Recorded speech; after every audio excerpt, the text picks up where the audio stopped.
gusto ko lang balikan yung port congestion kanina, no? Game talaga. Kasi since weekend, magkakaroon na ulit. Hanggang kailan yung weekend, Kong? Hindi pa sinasabi kung hanggang hindi kailan. Hindi pa hanggang kailan, ano? Pero dapat ano rin nila, bigyan din nilang pansin, yung pag Monday. Kasi di ba during hearing, sinabi nila pag Monday, hindi sila talaga nag-open because tradition. Ano yun? Di ba? Anong tradition? And anong itutulong nun dun sa maibsan ang port congestion kung merong Monday tradition, di ba? Natatawa ako dun talaga eh. Hindi ako maka-move on. Ang mahirap talaga dyan, kung hindi talaga gagawa ng national policy or national decision kung anong gagawin sa paglilipat o pagbubukas ng iba't ibang mga port dito. Hindi maayos yan. Yung ginagawa nilang weekend na pag-open ng port is ano lang yan temporary lang yan. Kumbaga yung sabi mo, band-aid solution. What we really need is yung long-term solution.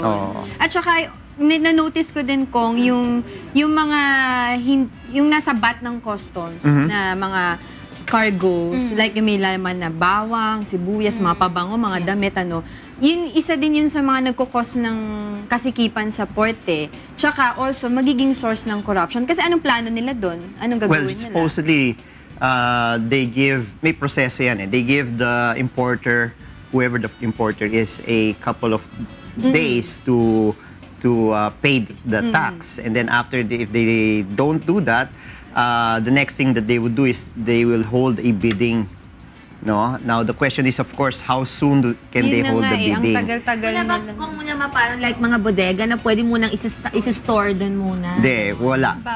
And, well, meron, pero the problem is, hindi sapat. No? Dahil sa dami ng dumadating, at hindi naman, ayaw rin ng mga importers na kapag yan na-store sa isang bodega, gastos rin nila yan. Commodity. Yes, kung perishable o hindi. No, kung may refrigerated storage ba tayo o wala? Minsan nga, yun na nga eh. Sira na siya, hindi pa rin napagbibid eh. Alam mo, what the government can take a look at how other corporations do it. For example, yung kasi congested ang port, diba? In other countries and corporations, they have separate warehouses for dry and wet food goods, and they also have for electronics and then chemicals. So for example, Manila Port, lahat ng groceries and dry and wet food goods doon pwede. And then in another port, they have all electronics. Kasi if you're looking at electronics, most of the warehouses are in the southern area. Diba? So if you could use Batangas Port for that. It's accessible naman via the Star Expressway, diba, Kong? Yes. Ngayon, kung food naman, Manila, most of the restaurants are going down from Manila all the way to the groceries. Manila down going to the north, diba? So it's just a matter of planning lang naman eh. At may studies na ang JICA dyan kung ilang porsyento ang mga kargamento pumupunta sa Southern Tagalog. Kapag alam naman natin yan, dapat sa Batangas Port na sila pumunta. Huwag na sa Manila Port. Ilan ang pumupunta sa Central Luzon. No? Kung Central Luzon, di gamitin na natin yung Subic.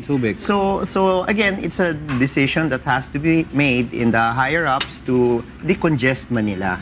It's as easy as that. Now, the question is, yes, ang isa pa sa mga problema dito, well, admittedly, our economy is developing. Mas dumadami ang... Actually, it's a good problem. Hindi, ang problema infrastructure-wise, hindi. Yun na nga, So, kulang ang karsada natin. So, lumalaki ang populasyon, nagde-develop ang ating kumpanya. At the same time, ang nagiging problema dito, walang infrastructure na dadagdagan. Yung roads natin, wala.